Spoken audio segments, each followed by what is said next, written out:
ultimately, if we pursue an acquisition, it's the business unit that's going to be helping integrate that acquisition and running it in most circumstances going forward.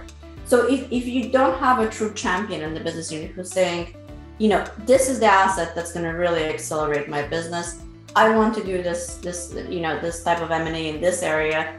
It will really help kind of change the nature of my business overnight. And I will make sure that it is successfully integrated and run within my broader business. If you don't have that level of conviction, I think it's difficult to see a path to a successful M&A outcome.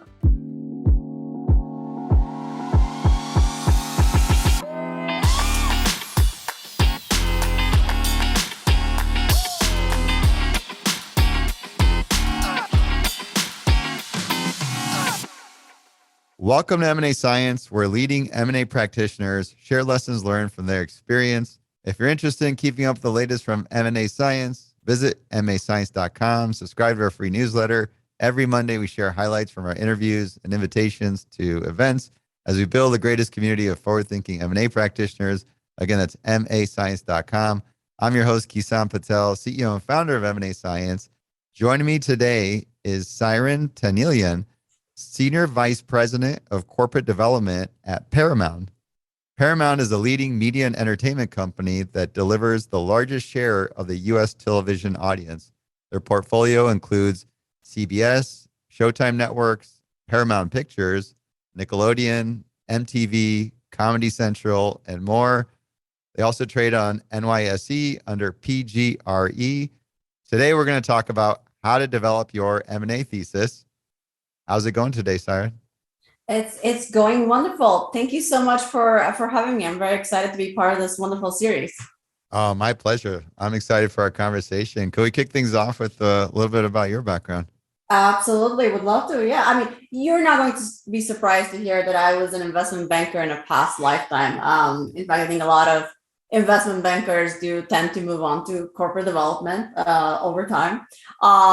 But rewinding sort of back to some 20 odd years back, or more, I took a economics class in high school, very much a 101 type of, intro course. But look, it intrigued me enough that I applied to an undergrad business program, enjoyed it, and then post-college went on to investment banking, where I spent about 11 years.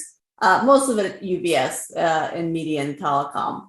And having had that experience, I very much enjoyed being in banking, but I was attracted to the concept of moving to corporate development and having a more direct seat at the table, sort of a principal's perspective of working through a corporate strategy. And then helping, guide the leadership from that strategy to an M&A approach that helps accelerate it. And from there, I joined Viacom back when it was Viacom in 2014, just at the point where the company was shifting its capital deployment strategy from one that was very much focused on return of capital to shareholders to one that was skewed towards investment and growth. And then, a mega merger later, a name change later, and a number of M&A deals later, here we are at Paramount.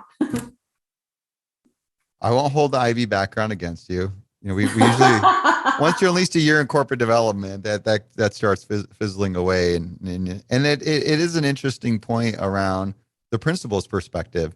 I think there is a lot of truth to that when you not only have to execute on the deal, but do it to the point where you're going to achieve those results that you intended to go after. Absolutely. So more accountability on the line, I think, in some ways. Yeah. But can we kick things off with I guess we already kicked things off, but what is an M&A thesis?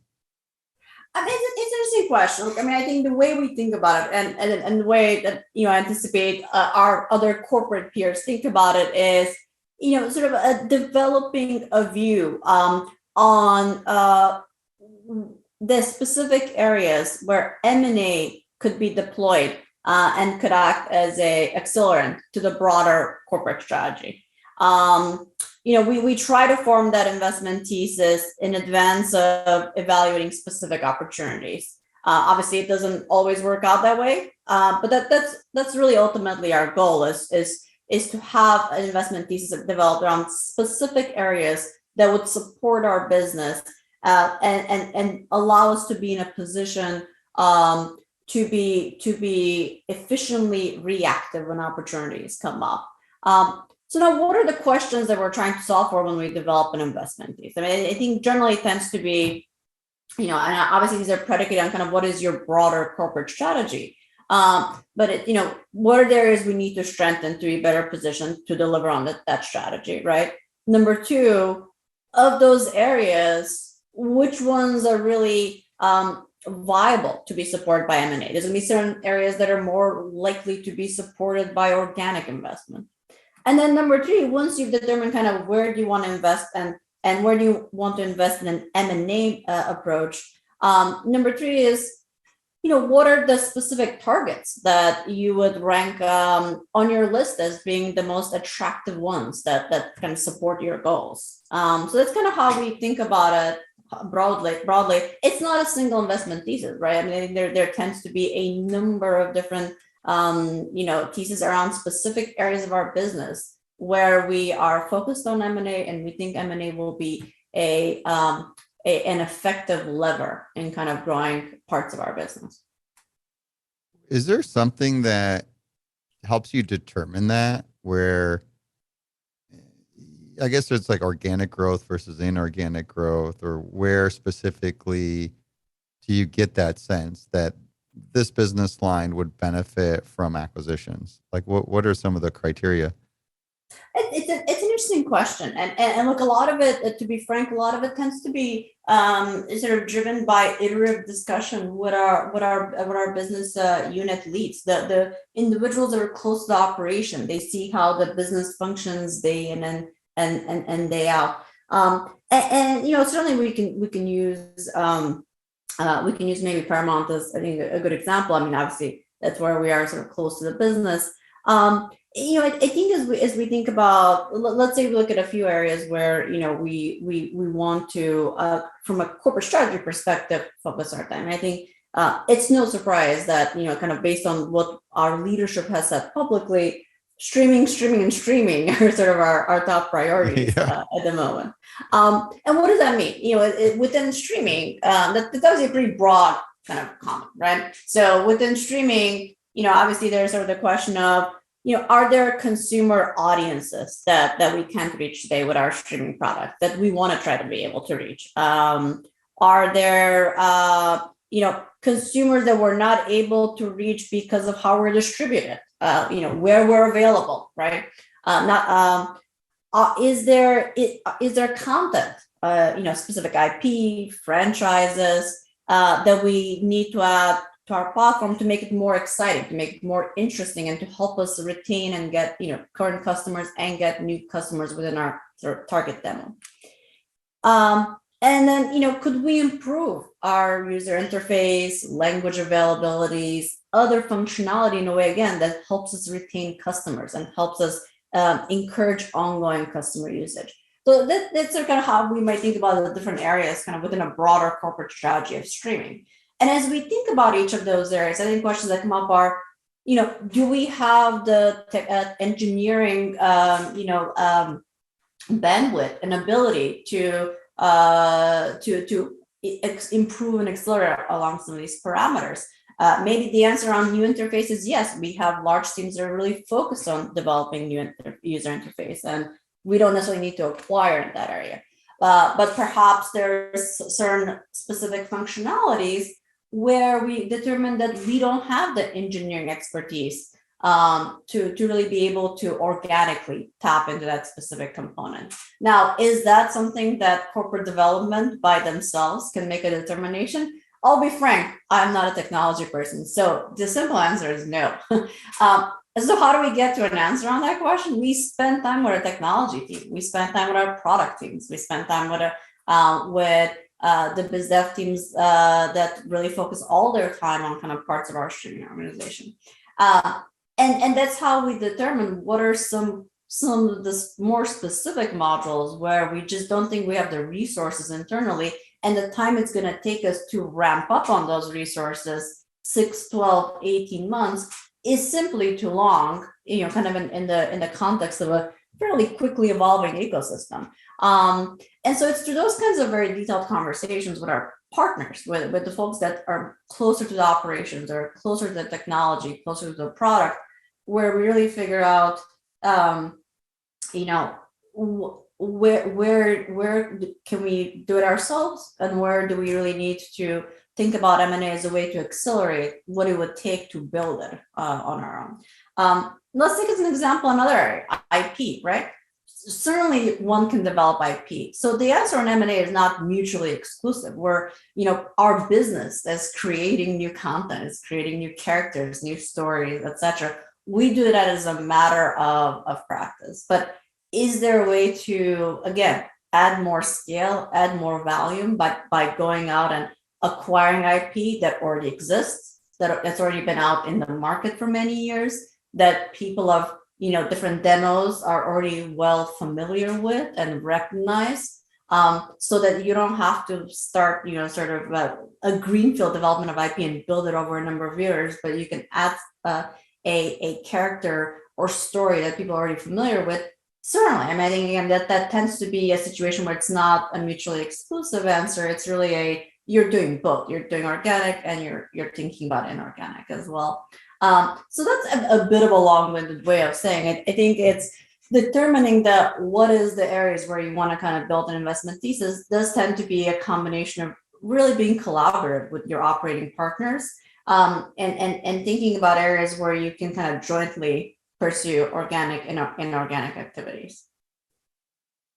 I'm getting a few interesting themes. One is the customer. There's a big emphasis in the customer, or how are you trying to improve the experience for them? How are you tapping into new markets to access new customers? So there's a lot of thinking around that. And then also other element that's sort of related, but end state, then working backwards. And that helps you get a sense of, does M&A fit in that puzzle to get there? Absolutely. Yeah, no, and that's right. And look, I think it's interesting because you're talking about kind of developing that end state in an ecosystem that's changing fairly quickly. So what that end state ends up looking like differs depending on whether you're doing that assessment today, a year ago, a year from now.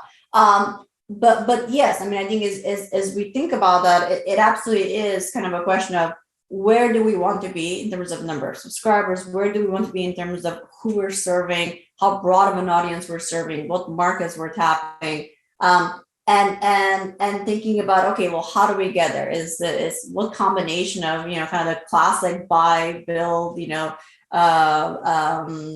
partner is the right approach for that end state, considering kind of your internal resources and also, quite frankly, what are the options that are out there in the market, right? I mean, I think it's easy to say we want to acquire in this very specific area and we want something that really moves the needle. Well, the simple answer may be there's not that many properties out there that are, assets out there that kind of fit within the criteria that you have modeled out. And, not all of them are going to be necessarily actionable. So there's sort of the practical constraints when you're doing this kind of exercise around what's the ideal versus what's actually actionable and doable. Where do you start with all of this? Where do you start developing an M&A thesis? And I almost want to, I'm curious because if you think of building an M&A function or the thinking around it, a lot of times there's already a corporate strategy in play. Mm-hmm. So maybe kind of keeping that in mind, how would you go about developing an M&A thesis? No, absolutely. I mean, and any M&A thesis is obviously very closely aligned to your corporate strategy. I think in the corporate strategy is kind of the broader overall umbrella of where we're trying to go. And as you peel away layers of that, you get into more and more detail in terms of what are the components that help you get there. Now, in And your how in your you, situation, do you yeah. have like a dedicated strategy group, and there's already like a bunch of heads that are wrapping their head around strategy, or is it just held in the C-suite? Where do you usually see that? A couple of different pockets, and I'll be frank, I think we see a lot of that across our peers as well. I mean, I think strategy can have a lot of meanings to it, right? Which is to say, and it's sort of the same concept of you have kind of a broader corporate strategy. Where are we going? Streaming, right? That type of really overarching corporate level strategy does really need to be ultimately endorsed and driven by the C-suite. That's where that comes from. But right below that sort of umbrella strategy, you have a lot of much more nuanced business unit level strategy work that needs to happen around. Well, if you're saying streaming is my strategy and that we want to be a leader in streaming, how do you get there? How are the product? What do the products look like? What parts of the market are we covering? What do we need to have to get us there in terms of our offering? And all of those questions require sort of the next level of work around kind of the developing the strategy. And look, I think of the M&A thesis as, or the M&A thesis around specific areas of the business as being a very direct byproduct of that next layer of discussions and strategy work that is had. And that is had by business unit individuals that focus their time on biz dev and focus their time on thinking through kind of where their business is going and what they need to get it there. And having an effective partnership between corporate development and the business unit counterparts, I think really is the first step. I think having a strong partnership, very consistent dialogue, recur a cadence for staying current on kind of the progression of the business and what they're seeing as areas where the business could benefit from acceleration. It is what allows us to cohesively work out that type of investment thesis. It's not something that is done in isolation by a single sort of corporate development team kind of sitting on the sidelines. That's never going to be an effective way to drive forward M&A for a company, at least from our perspective. Obviously, every company is different. But having a close collaboration and working through understanding sort of the needs of the business and thinking through with them, this whole concept of where could we be spending our time, where M&A could be helpful in terms of helping you meet those business needs. It is where we start to emerge or kind of coalesce around certain number of areas of M&A priority, call it, right? And that's step one, right? That's sort of saying, okay, that's something that we work up with kind of our counterparts on the business side. But then there's the concept of getting buy-in from the leadership of the business unit, right? And that buy-in, and really not just buy-in to the concept, but the really championship of that concept is really key in terms of moving it anywhere beyond that, right? Ultimately, if we pursue an acquisition, it's the business unit that's going to be helping integrate that acquisition and running it in most circumstances going forward. So if you don't have a true champion in the business unit who's saying, this is the asset that's going to really accelerate my business, I want to do this type of M&A in this area, it will really help kind of change the nature of my business overnight. And I will make sure that it is successfully integrated and run within my broader business. If you don't have that level of conviction, I think it's difficult to see a path to a successful M&A outcome, right? And I think that's why having sort of the initial process being collaboration with the business unit is so important. And so I think once you have that kind of level of conviction and championship by the business unit leadership, the other component that's really important is to really establish consensus among other constituents within the company that will have that will be directly impacted by any M&A approach that we tend to that we'll want to pursue. What does that mean? So let's take, for example, a certain content asset. That content asset may be directly driving a studio business, but it would be, really for the benefit perhaps of streaming, and may have implication on ad sales, and may have implication on the distribution team, may have implication on what we're doing with consumer products. So it's not, even though there may be a single kind of business unit leader who is driving the M&A, they're not going to be the only ones within the company that are impacted by taking that approach. And so we really need to go to those other various teams and get their take, get their buy-in, get their sort of suss out their interest level as to whether they agree that kind of pursuing one specific area will be kind of beneficial across the board. And that takes time, and that's also iterative, right? And you're naturally going to have different perspectives whenever you're going out to 4 different teams with 4 different sets of focuses. But again, I think ultimately to be in a position where you're taking an M&A sort of thesis, you're taking it to your corporate leadership and saying this is where we should invest, having that sort of consensus, having that buy-in across the organization is really what allows you to kind of get the green light, get the buy-in of your corporate leadership. And then what happens once you have that buy-in, right? Like once you have that buy-in, then you're in a position to be proactive or be reactive, right? I mean, I think you've kind of laid the groundwork to take it to the next stage. Where do deals are sourced? I was curious if through the business unit versus through corp dev, purely on the proactive side, where do you see most of the deals coming from?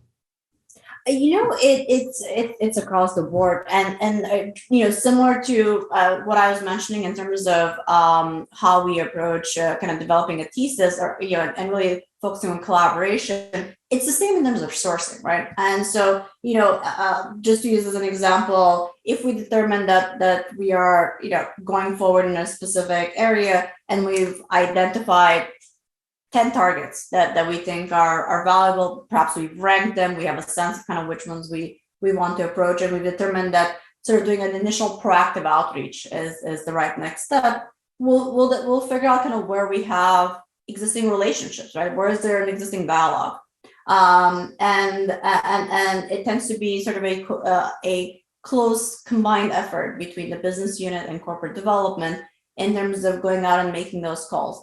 In some circumstances, you're better served to kind of initiate a dialogue from more of a commercial perspective, right? You want to try to form a relationship, and many times forming a business unit level relationship with a counterparty is helpful, kind of laying the groundwork, understanding whether there's sort of a natural rapport between yourself and the company, whether there's the type of commercial sort of benefit or strategic benefit based on what you're able to suss out that you are anticipating based on public information, but you don't really know until you engage with a company.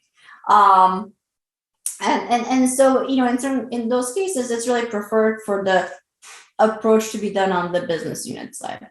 In other circumstances where perhaps it's a company that is already in a commercial, collaboration with us, where we already are aware of kind of the fact that they would be a good partner to us, corporate development may undertake a certain outreach. So I think we tend to really look at it on a case by case basis and kind of determine whether a corp dev or a business unit outreach is the right strategy. Right, because you can leverage who's got an established relationship and whatnot. Absolutely. So going back to the business unit leaders, I'm thinking of marketing. They always use personas or ICPs. Is there different personas in business unit leaders and how they perceive M&A, where you have some very optimistic about M&A, and others that may be very pessimistic about M&A? Like, how do you see that? Is there a breakdown of different personas in that regard? You absolutely nailed it. There's a wide spectrum of perceptions around M&A, and they range from oh gosh, M&A is too tricky, too hairy, too much of a distraction. I would rather not pursue it unless I really have to. All right, so we got the avoid the deal persona right there. it spans all the way to I love to do all M&A, just any M&A, I will help. Now we got that's deal happy persona right there.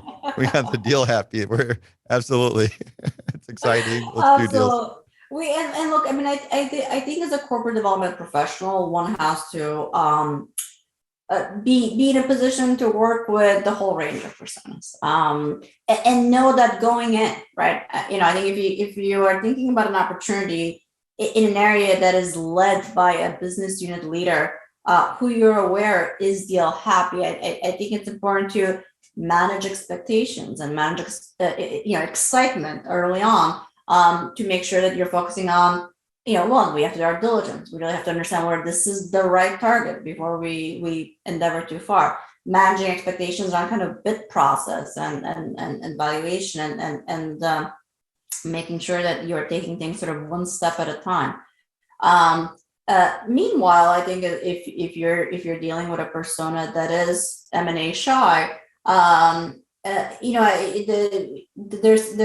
other things that you may focus your time. I think one's going to be thinking about to what extent the company you're dealing with, it will be one that can be run fairly efficiently. Will there be a crossover of management? Will there be components to the deal structure you can think about and emphasize that will mitigate some of the transition risk that a leader may be focused on, to the integration risk that will naturally happen, and kind of thinking about emphasizing what the two outcomes are with and without M&A. What does that look like from a financial and P&L standpoint? So, look, I think it's sort of needing to change a little bit your approach and focus on how you run the process, depending on the business units that you're dealing with. Keeping in mind that, I think at the end of the day, they're going to be the ones that are ultimately tasked with kind of running that business. So I think we have to be conscious of, making sure that we're there as partners to help them make the right decision around whether it makes sense to pursue an acquisition or not.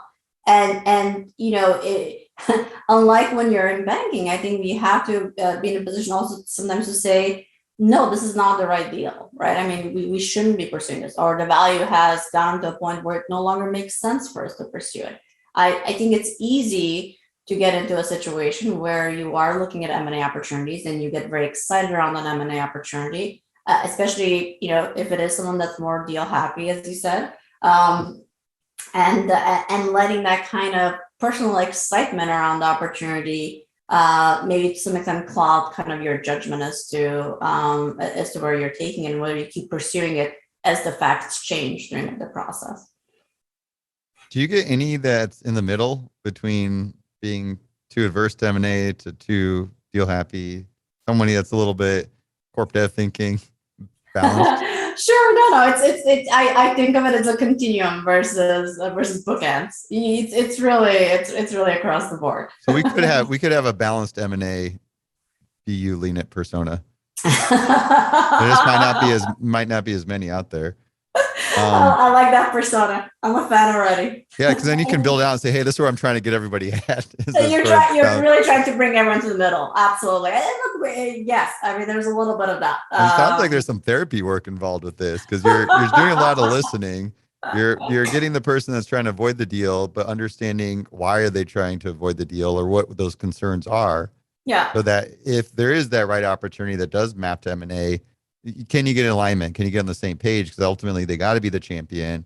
They got to take accountability and ownership and be excited about the deal. Yeah. So you're vetting that out, and then you're the person that's other side that wants to do as many deals as humanly possible and beyond. And it's like, okay, let's talk this through and make sure what's actually realistic and that's going to generate real value at the end of the day. Does that sound about right? Absolutely. And look, it's interesting you're right, because when I mentioned that I joined Viacom, just as the company was shifting the thinking around capital allocation, and what that means is when you've had a company that's been very much focused on return of capital to shareholders for some number of years, you naturally do have leadership that hasn't done a lot of M&A, that hasn't had to pursue integration and fold in new companies into their businesses. and naturally one is a little bit averse to things they haven't done recently, right? That they just haven't practiced around it. And so I would certainly say that when I initially joined the company, there was a little bit of that effort you're just mentioning now, which is to say, like, almost like, M&A 101 type sit downs where we kind of talk through M&A and we talk through kind of what the process looks like and what the steps may require, and level of effort, commitment, what all does it take to pursue M&A, and what could it mean for a business? And those were helpful discussions to have. And it may not be something that gets sort of covered in 1.5 hour session. It does require sort of kind of ongoing conversation, and for individuals to get more ease with the topic. But that is important if you are an organization that just hasn't had a recent track record of being very M&A heavy. And particularly if some of the strategic kind of focus is now towards doing, sort of having increased M&A activity. Have you done that? Have you taken somebody that's a big doubter of M&A and turned them into an advocate? Oh gosh, I wouldn't say it's gone from 0 to 100, but certainly 0 to 30 is, Okay. And we'll take 30. We'll take 30, 35, 40. I think that's good progress towards kind of the middle, as you were saying, kind of where you hope folks kind of congregate towards. It's kind of like completely doubtful to like, all right, I'll give it a shot. I'll give it a shot. We'll do this. Let's see here. What happens when you get an inbound deal, bank, whatnot, and it doesn't fit into the M&A thesis? Then what? Well, it's more often than not, it's not that it doesn't fit into an M&A thesis. It usually is that we just haven't done the work to develop an M&A thesis in the specific area where that inbound opportunity is focused on. Yeah. Now this is a really interesting one, because this is like, because how refined can you build a thesis that it's not going to cover everything out there? Absolutely not. It's in very specific niches. So just as you said, I think it's you get an inbound. It could be interesting. It's certainly related to your business. It certainly could be an interesting component of your business. But it hasn't been one of theirs where you've really done kind of the preemptive work around building a thesis. And it happens. This happens. I mean, this is it's life. You can't sort of pre-plan for everything and for every sort of part of the business that you can get an inbound. And so what happens is you have to do everything within that short period of time that one has available for a first round bid. And it's a lot of work. And you may determine that, look, kind of we as a team, and by team I mean corporate development, I mean the business unit that could be benefiting from this, are willing to sort of allocate the time to run it to ground. And that's what we do. We say, look, this is going to be a big lift. It's going to be 3-4 weeks, and we're going to have to answer not just one question, which is, hey, does this company that's within the realm of an area where we have an investment thesis, where we have a sort of a pipeline, does this company sort of, where does it rank on our pipeline? And is the information we're getting kind of supportive of it being towards the type of the pipeline, which is it's a tough question to answer, but it's a very discrete question. You're going from that to needing to answer 3 or 4 questions, right? Which is this a niche that we really want to allocate capital towards for M&A? If yes, is this the company where we want to allocate that capital? And how does this company compare to others that are out there that we haven't sort of fully assessed yet?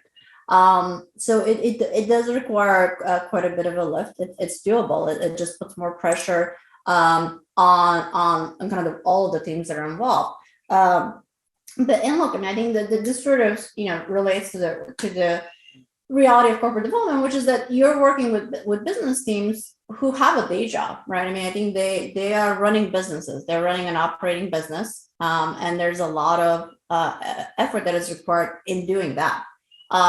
M&A is a part of what they may be doing, but it's a part. It's not all of it as it would be for corporate development professionals. And so in any circumstance like this, it really comes down to making a decision kind of around allocating the time of a team. Do you dedicate the time, which could be substantial in the case we're describing here, to bottoming out whether an inbound opportunity kind of fits within something that could be a worthwhile capital allocation area, or do you allocate that time towards more effectively running your business, which is your day job? So, and in some cases the answer is yes, and the answer is no, and it's prudent that you can't have the answer be yes in all circumstances. I think some of that is kind of an initial educated intuition that you're not going to get to something ultimately that's a yes on that transaction if you decide you don't want to sort of allocate the time to it. Is in your industry, do you run up against PE often on those competitive processes? It's an interesting question. Yes and no. I think our industry tends to have a lot of subsectors to it, and some of those subsectors lend themselves to PE for sure. And some of them, in some of them, it's challenging for PE to be competitive because they're really predicated on benefiting from strategic synergies, right? There's certainly components within media that are very much cash flow generative businesses that have recurring recurring contracts, recurring cash flows, and have historically been very PE-friendly subsectors. Having said that, look, I think it's not lost on anyone that you have parties out there like Kendall Media who are investing a lot of dollars towards rolling up very much growth companies, in the content space. An area that traditionally we haven't really thought of as being dramatically competitive with private equity. So absolutely, I think as you see, despite kind of what's going on in the macro environment, private equity still has a lot of dry powder that they need to use up in the next year or two. And what that's meant historically, and I think what that could continue to mean, again, depending on how things work out from a macro standpoint, is that they have been more likely to kind of look outside of their very traditional, kind of cash flow driven subsectors in terms of where they're putting money to work. And so, yeah, I think in general, certainly, PE is a big player in terms of, whenever we participate in processes. I was curious because the way you described the amount of considerations, thinking through the strategy, getting general stakeholder alignment about doing the deal. And then you look at PE, even venture capital space. They're putting chips on a roulette table at that point, and they just go right to town. So that's why I was curious, like, how do you keep that balanced with the nature of the deal process being so competitive?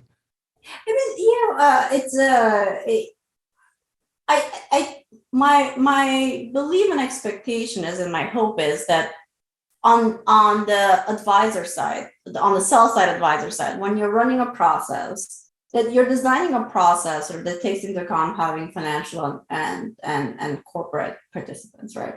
And I think there's awareness that if you have corporate participants, you're going to benefit from kind of the synergy play that is inherently there. But you're also going to be, it's going to impact kind of your timing and your process. I think naturally you do have to allow for some incremental time in round one and round two. And I think anything in general that tends to be kind of built into the process timelines. So whenever you do have a process that started kind of at both financial and corporate players. And in some cases, you are going to want to go out and do some pre-marketing. I think we have found that that's quite helpful in cases where a sell-side advisor does pursue a bit of that kind of preview approach, right? Which is to say, puts in a few calls, gives a sense that an asset is coming to market in some number of weeks, and really allows kind of corporates to do a little bit of that pre-work to the extent that they haven't, to get that kind of internal agreement, internal view developed, so that they're in a better position to be reactive when a more formal process starts.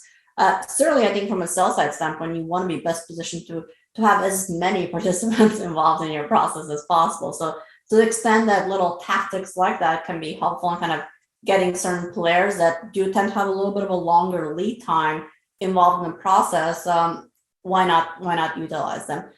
We do appreciate that. Obviously, there's gonna be some situations where you just don't have the benefit of that. You don't have the benefit of a preview. You don't have the benefit of a more, a longer tenured round one process where you can do the work you need to do. And in those processes, look, it's a decision that is made with our senior leadership to fast track our approach. I think you have to have those types of that type of flexibility in your own internal process if you are going to be competitive. I think being so rigid in terms of your process and never deviating from your process will naturally, sort of box you out of certain opportunities. Yeah, it's a really good point. Sounds like you definitely spend a good amount of time networking with bankers just to get that leg up when they do have something that's in the scope. It is a part of it. I think it is a part of it. I think, certainly, again, as I said, our hope is that if you're a sell side advisor and you're running a process, you're planning to run a process on an asset that is kind of within the, the media ecosystem of where we focus, that, it is a call that we would receive. But, look, I think sellers tend to run different kinds of processes. It's not always guaranteed. So generally, I think as a corporate development professional, staying in the flow of information, staying in the loop, kind of getting a sense of, kind of how the market's changing, what's coming up, what are folks thinking about, and just generally staying in the flow of conversation from an investment banking community standpoint is important. It's one of the facets of the role. I think what I'm hearing from you is you like finding your own deals. Look, I think you have to have a mix of everything. I think that's really the sure, it's wonderful to be able to proactively go out and find a deal. But those tend to be lower probability, right? If you're proactively going out and you're calling 10 companies, some number of those companies may have an interest in engaging, but a large number may say this is not the right time. And that's a fine answer, by the way. I think sort of laying the groundwork and establishing a connection, articulating some level of interest from a strategic standpoint is always helpful. Even if it's not actionable day one, it could be actionable in a year or two. I think we tend to sort of play the long game. It's definitely a longer sales cycle. That's for sure. It's a longer sales cycle. That's right. How do you develop an M&A thesis? Look, as I mentioned, I think companies, including ours, have to make kind of decisions around how reallocating capital between organic investment, inorganic, return on capital, etc. We know that we have, a confined pool of capital that could go toward inorganic activities. It's not going to be unlimited. And there may be a few players out there that have unlimited pool for M&A, but I think those are few. You'll laugh because I think we're thinking of the same names too. But exactly. So the reality is, I think when you consider that, you may have a specific thesis around 4, 5, 6 areas of your business where you believe that M&A is a good answer, is a good lever, is a productive one in terms of growing the business. But the reality may be that the capital that you have available and the M&A targets that are out there and the scale of such, it's not viable to put all 5 or 6 sort of at the same level in terms of priority. And you have to ultimately sort of decide kind of where you really putting your time and putting your effort. In order to do that, I think there's sort of you do have to look at each other and say, okay, who are the targets that could address sort of our growth priorities in this specific area? What's the size? What's the actionability? And how does that play into kind of the capital that we have available? And in some areas, the answers may simply be that there's a handful of small players that will simply not move the needle. And then there's 1 or 2 really large players that will take, a substantial capital investment need that may preclude you doing many other things. And so it's really a judgment call, kind of based on some of those parameters as to within the 4, 5, 6 areas that you're kind of focusing on and do have an investment thesis, kind of which ones are you elevate kind of a higher priority at any given point in time. And I think as you touched on earlier, that's not a single point in time decision. It's not a decision that's purely made by corporate development, right? I mean, that's the byproduct of consistent conversations with the C-suite, with conversations with the business unit leaders, and continued kind of assessment of how the ecosystem of what are the assets out there, what's actionable, what's available, what are our peers doing, all of that kind of influences at any given point in time how you think about prioritization among kind of those different areas of investment. I like the way you emphasize the capital allocation part, because that makes a lot of sense. I've been in a situation where I found an opportunity and not even thinking about we're a small company, right? Capital allocated for, and you don't, and automatically you're starting to don't have clear sight of that. And you could be pulling from capital that you really didn't commit, that you should have committed to the organic. Yeah. Because obviously M&A's got its own risk parameters around it. So I like having that clarity, and then even within that, prioritizing what types of M&A and that. So that makes a lot of sense. What's like the biggest challenge when developing your M&A thesis? Well, a lot of it is kind of around what I was mentioning earlier in terms of really bandwidth, right? And bandwidth by operating teams who really need to run a business. And so, we do find a lot of times that if we are trying to do something more proactively, right, and you're trying to get that sort of time commitment to really sit down, work through kind of the thesis around a specific area, work through a list of companies, that requires a certain time commitment by business unit counterparts. And in some cases, I think there's a view that they appreciate that this is something they need to do and they want to allocate the time to it, and they're ready to go in that respect. And obviously that works out well. In some cases, I think you're met by just the practicalities of life, which is that there's competing more urgent priorities that come up, and you're kind of, there's no sort of near-term catalyst like an inbound M&A opportunity that's going to prompt sort of quick action. It's just getting sort of the ongoing engagement and time commitment. In some cases, could be challenging. I think if you develop strong partnerships internally and have that good dialogue and kind of continually stay on top of kind of areas where you want to collaboratively work towards, that certainly helps kind of having that established relationship. But it is an ongoing struggle of time, I think, as we all know. How many stakeholders are you interacting with within your company? Because we're talking about C-suite, a lot of different functional leads, and all the different business unit leaders. Are functional leads across business units, within business units? Many. Yeah, I mean, we're talking like. But I think I joke, but I think that is the reality of anyone in corporate development, right? Because you naturally, you have, as you said, you have a C-suite, you have business unit leadership and working teams, or strategy, biz dev teams at various parts of your business. And you read some of our properties off at the start of the conversation. Each of those properties will have teams that kind of focus on the more granular strategy within the business unit. And those are teams with whom we interact and engage with on a fairly consistent basis. And that's sort of on the sourcing kind of planning side, right? And then as you think about, okay, you've identified a target, you're in process, you're executing, then you're talking about partnerships on the execution side, which beyond the business teams, I think as a corporate development professional, you have to have a strong relationship with kind of your, corporate legal team that focuses on M&A. You're sort of really close partners there in executing M&A. You're liaising with the tax team, the accounting team, litigation, compliance, other areas.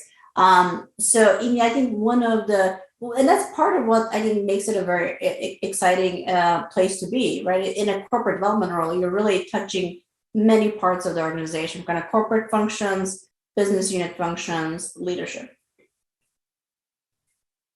How many people are we talking about? Like 100? Like 100? Well, I mean, on an ongoing basis, that sounds right. And I think, look, we will have sometimes deal teams that are 40, 50 individuals, right? Deal team that is going to do the diligence, participate in various, functional parts of negotiating agreements. It's not unusual to have deal teams of that size when we're pursuing M&A. Do any of your business units have a corp dev within them? They do not. No. Okay. We tend to have a centralized corp dev function, but as I mentioned, we do. They will certainly have business development and strategy individuals, and those are our close counterparts when we look at M&A. The reason I'm asking you about some of this stuff, I'm trying to get a sense of your time allocation between all these stakeholders and folks internally, your team that you work with, and then external, because now we've gotten this M&A thesis. There's the ecosystem of the bankers and PE firms and what they're up to. But then there's just proactively going to these targets. How do you balance your time with that and still be able? I feel like the big value add is finding the deals proactively. Yeah, look, I mean, I think that it's an interesting question. I think the mix of time allocation between all the functions you mentioned will naturally differ over time, right? There's going to be certain weeks where you're really focused on execution around a handful of large deals. There's going to be certain periods of time where you're really focused on trying to sort of proactively source some additional deals. And it oscillates. It's sort of never kind of a steady mix. But then that I think you need to handle all of those different facets of the role. In terms of sourcing, I would say, to be fair, I think larger companies do tend to get the benefit of getting more of the calls, right? I mean, that's just a function of being a large publicly traded company.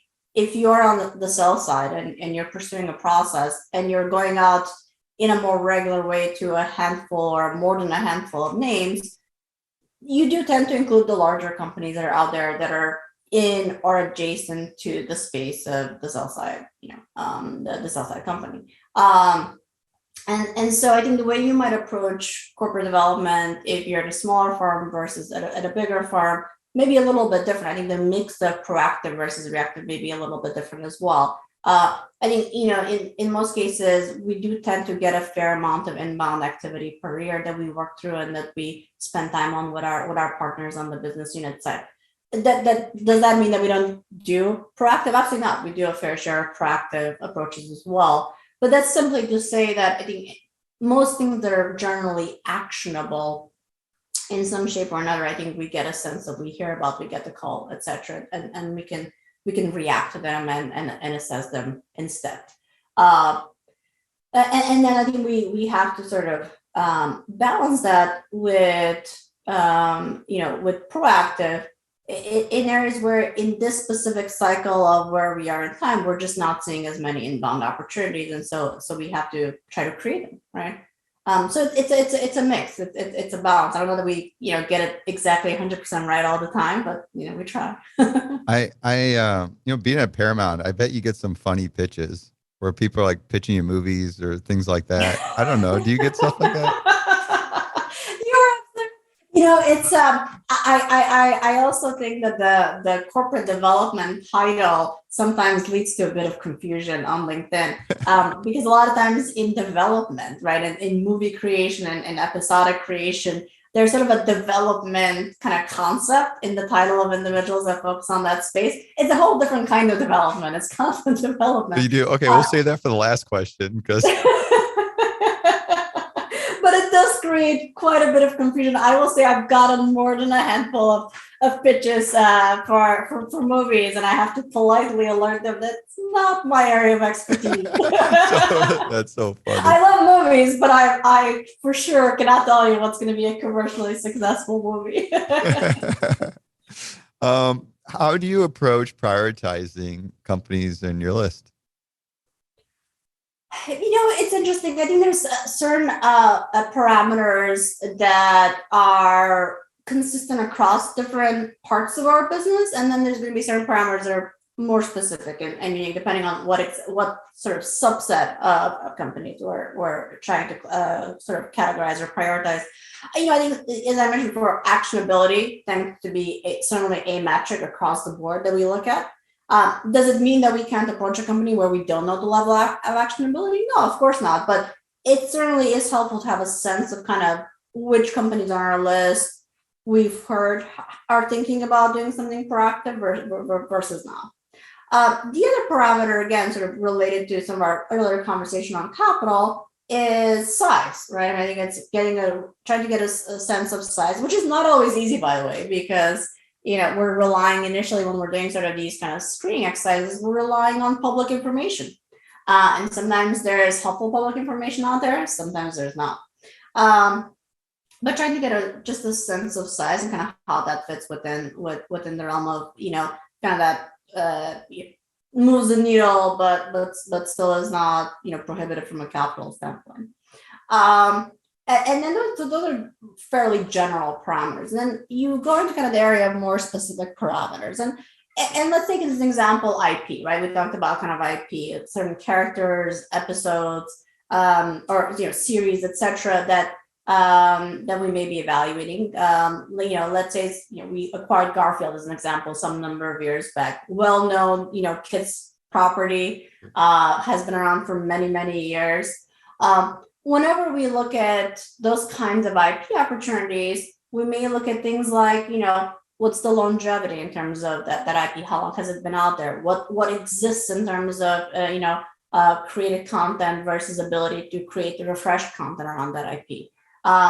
What is the IP encumbered? Is it already under license by a number of other parties, or is it IP that we can readily use post a transaction? So a lot of those more kind of nuanced questions and parameters fall into place kind of depending on what you're looking at.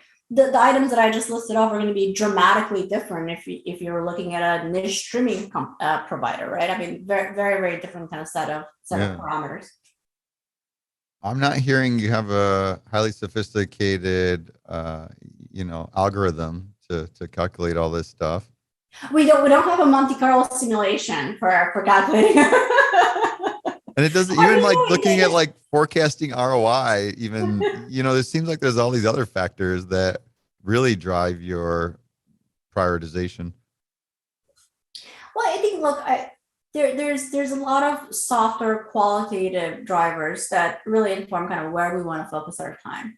And when you're down to just a very small handful of opportunities, and you do engage with them, and you do get that next layer of information, and you do have enough to really build a business plan around what you could do with that property specifically, then I think what you're mentioning, which is what does the ROI look like? What's our return? What is our ability to pay? All of those, I think, questions then come into play, and we can answer, right? What does this look like with and without the acquisition? What is the impact to our business? I think, quite frankly, when we're in the initial screening phase, I think we can gather enough information, kind of form a qualitative view around kind of the strategic benefits of pursuing an asset. But really getting into the detail of it, that's kind of where we focus in our time as we get into a process and you get that benefit of that actual sort of diligence information. I'm curious, when you go back to the strategy of thinking the market, you're obviously in some really fast moving spaces. How do you approach keeping up with things? How often are you changing strategy or reviewing it? How does that process go? Yeah, no, for sure. Look, I mean, I think as you can imagine, our corporate strategies is really led by kind of our C-suite and kind of the broader organization. And I think, as you said, I mean, we're in a fairly fast-moving space. There's been a lot of evolution, over the past number of years with kind of the move from traditional broadcast and cable viewing to kind of a streaming world, and what that means for our business and for our properties. And so unlike certain sectors that are pretty mature and fairly stable, we do have, as a company, we're in a position where we do have to evaluate fairly often kind of where we're going strategically. If you were to sort of rewind a number of years and look at kind of our public, investor presentations, et cetera, and look at our strategy, you will notice sort of an evolution, a shift in kind of how we prioritize that strategy and how we move it forward and what's been messaged to the market. I think that's necessary. I mean, that when quite frankly, the way that the world looks today in media and what our peers are doing today is different than it was 5 years ago, and even different than it was 6 months ago or a year ago. And so it's very difficult to sort of solve for something, draft it, and say, okay, this is for the next 5 years. This is it. This is a strategy. At any given point in time, I think the view as to where the market is going to be, where the streaming market is going to be in 5 years, changes. I mean, I think the perspectives from kind of the broader macro community have shifted over time in terms of where they think that market is going, what profitability will look like when you get to profitability, how many players are going to be out there that are really kind of within the leadership set, et cetera, right? What does pricing look like? And so as those expectations change over time, we have to continually kind of consider what our corporate strategy looks like, and not just kind of the corporate strategy at the high level, but also within them, kind of the subcomponents, right? What is the right approach for our ad-based streaming business, Pluto? What is the right approach for our subscription-based streaming service, Paramount Plus? How do we think they evolve in kind of the current market, given where things are? And what does that mean in terms of what we need to spend time on from an M&A standpoint to help them get there? So it's unfortunately not it would be much easier if it was a point in time assessment that we can just say, okay, this is done. We've solved the math, and this is what we're going to do for the next number of years. Do you put like a calendar reminder? Is there like a proactive, once a quarter, a couple times a year? Not a calendar reminder, but we do have we do have very specifically designed recurring discussions with our team. It's not a point in time. It's not ad hoc. It is, we make it a point to have recurring, whether it's weekly, bi-weekly, recurring discussions with our business counterparts to stay on top of that, and to make sure that as we collectively are seeing changes in the market, we are thinking about where to go, and obviously the leadership of our businesses are spending a lot of their time thinking through those topics.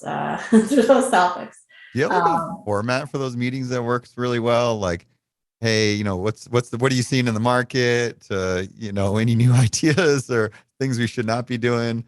I don't know. Look, I think to some extent having the benefit of it having a little bit of a free-flowing discussion is also worthwhile. And I say that because at any given point in time, you could be discussing kind of what's going on in the market and what that means for their business. You could be discussing areas where they feel like they don't have enough of the resources to do what they're doing organically. You could be discussing very specific targets that we're in the process now of assessing, and specific processes that were in mid execution. And it quite frankly, it tends to be a combination of everything kind of in that in that line of topics that tend to get covered. So I think having some flexibility around where you're focusing your energy and kind of oscillating between them is helpful. Yeah, that's like the right way to approach it. Siran, what's the craziest thing you've seen in M&A?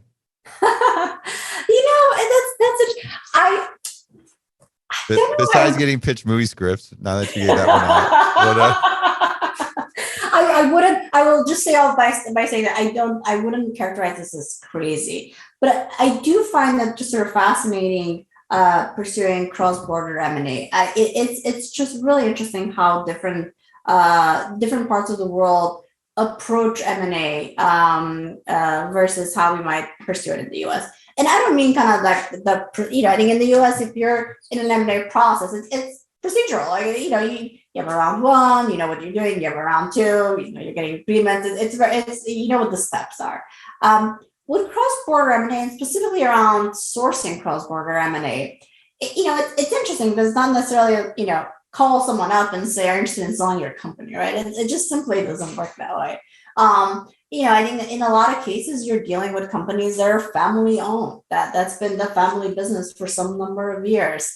They're very close to that business. If you want to, acquire part of their business or partner with them in the market, it's not a matter of calling up and saying, hey, let's get a deal done. It's a lot of times it's really kind of that long play that we were mentioning, the long sell. It's sitting down and kind of forming a relationship, having some collaboration, having a series of recurring meetings, and setting up that connection before you kind of get into let's talk about a potential partnership, or let's talk about buying your business in this area of the of media. And I think it's important to keep that in mind kind of as you are approaching opportunities in our parts of the world, because I think the approach is going to be different. I think if you go in and say I want to acquire your business, it's not going to be always well received. So from what I heard, basically pretty much every other country, you needed a lot more patience than how deals tend to flow from here. Yeah, I think I guess my comments are more around kind of when you're dealing with a lot of family-owned businesses, right? Family-owned, founder-owned businesses, and having sort of spent time in Latin, spend time in Asia, there's certainly that sort of a greater importance on kind of that relationship building concept, right? And I think as M&A professionals, there is sort of that natural inclination to kind of jump into sort of M&A chatter. And I think it requires some restraint, at least at the onset. And probably a whole other interview series there, because you're right. It's different approach, different thinking about how you develop relationships, and a lot of cultural nuances that fall in play. But that doesn't really answer your original question, and that's simply because I want to hear a crazy story. Came to mind. Well, that'll be fine. You'll have a crazier story for the next interview. There you go. Siran, thank you so much for the conversation. I learned a lot about building an M&A thesis. This was such a pleasure. Thank you so much for having me on. I really enjoyed it. Cheers. Here's to the deal.